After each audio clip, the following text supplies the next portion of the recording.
Je suis dans ma démarche beaucoup moins avancée, je vais beaucoup moins loin que M. Chomsky, c'est-à-dire que j'avoue n'être pas capable de définir, il n'y a plus forte raison de proposer un modèle de fonctionnement social idéal pour notre société scientifique ou technologique. En revanche, une des tâches qui me paraît urgente, immédiate, avant même toute autre chose, c'est celle-ci.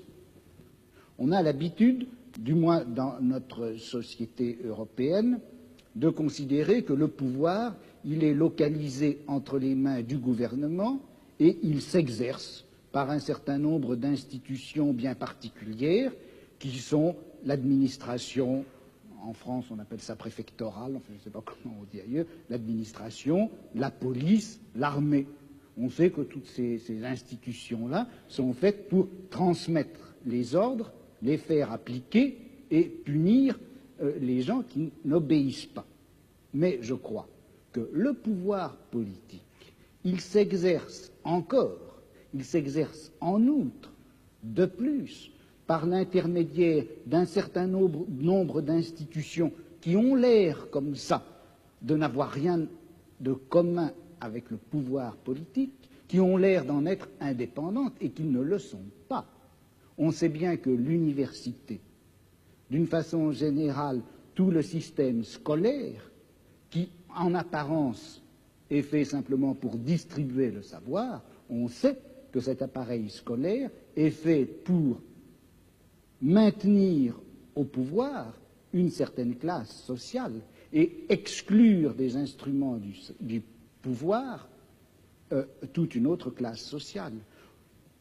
Quelque chose comme la psychiatrie, qui en apparence aussi n'est destinée qu'au bien de l'humanité et à la connaissance des psychiatres, la psychiatrie est encore une certaine manière de faire peser un pouvoir politique sur un groupe social. La justice également. Bon, et il me semble que la tâche politique actuelle dans une société comme la nôtre, c'est de critiquer le jeu des institutions apparemment les plus neutres et les plus indépendantes, de les critiquer, de l'attaquer de telle manière que la violence politique qui s'exerçait obscurément en eux surgisse et pour qu'on puisse lutter contre elle. À vouloir tout de suite, enfin si on cherche tout de suite à donner le profil et la formule de la société future, sans avoir bien fait la critique de tous les rapports de violence politique qui s'exercent dans notre société, on risque de les laisser se reconstituer, même à travers des formes aussi nobles, apparemment aussi pures que celles du syndicalisme anarchiste. Yes, I would certainly agree with that, not only in theory but also in action. That is, there are two intellectual tasks. One, and the one which I was discussing, to try to create the vision of a future just society. Another task is to understand very clearly the nature of power and oppression and terror and destruction in our own society. And that certainly includes the institutions you mentioned, as well as the central institutions of any industrial society, namely the economic, commercial, and financial institutions, in particular, in the coming period, the great multinational corporations, which are not very far from us physically tonight. Those are the basic institutions of oppression and coercion and autocratic rule that appear to be neutral. After all, they say, well, we're subject to the democracy of the marketplace. Still, I think it would be a great shame to lose or to put aside entirely the somewhat more abstract and philosophical, if you like, task of trying to draw the connections between a concept of human nature that gives full scope to freedom and dignity and creativity and other fundamental human characteristics, and relates that to some notion of social structure in which those properties could be realized, in which meaningful human life could take place. And in fact, if we are thinking of social transformation or social revolution, though it would be absurd, of course, to try to draw out in detail the point that we're hoping to reach, still we should know something about where we think we're going. And such a theory may tell it to us. Oui, mais alors là, est-ce qu'il n'y a pas un danger? Si on dit qu'il existe une certaine nature humaine, que cette nature humaine n'a pas reçu dans la société actuelle les droits et les possibilités qui lui permettraient de se réaliser. C'est bien ce que vous avez dit, je crois.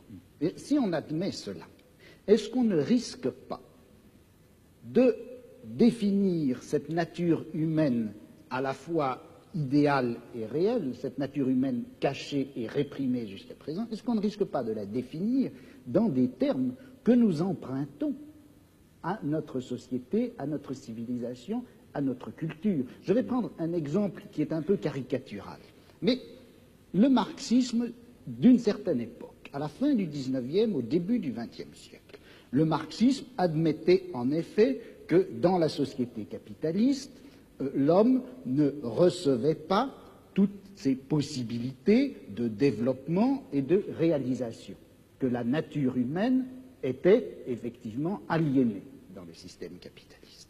Et le marxisme rêvait d'une nature humaine enfin libérée. Or, cette nature humaine, quel modèle utilisait-il le marxisme de cette époque-là, du XIXe, du début du XXe siècle, quel modèle utilisait-il pour la concevoir, pour la rêver? C'était en réalité le modèle bourgeois. Le marxisme a considéré qu'une société heureuse, c'était une société qui faisait place, par exemple, à une sexualité de type bourgeois, à une famille de type bourgeois, à une esthétique de type bourgeois. Et c'est d'ailleurs tellement vrai que c'est comme ça que ça s'est passé en Union soviétique, où sous prétexte de réaliser une société où l'homme réaliserait enfin sa nature, on a reconstitué une espèce de société à la fois réelle et utopique qui est transposée de la société bourgeoise du XIXe siècle. De sorte que, est-ce que la notion de nature humaine, vous-même, en commençant, vous reconnaissiez, je crois qu'on ne savait pas très bien ce que c'était que cette nature humaine.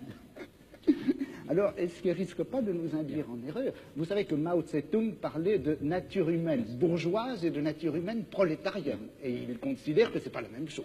Well, you see, I think that in the intellectual domain of political action, that is, the domain of trying to construct a vision of a just and free society on the basis of some notion of human nature, in that domain we face the very same problem that we face in immediate political action.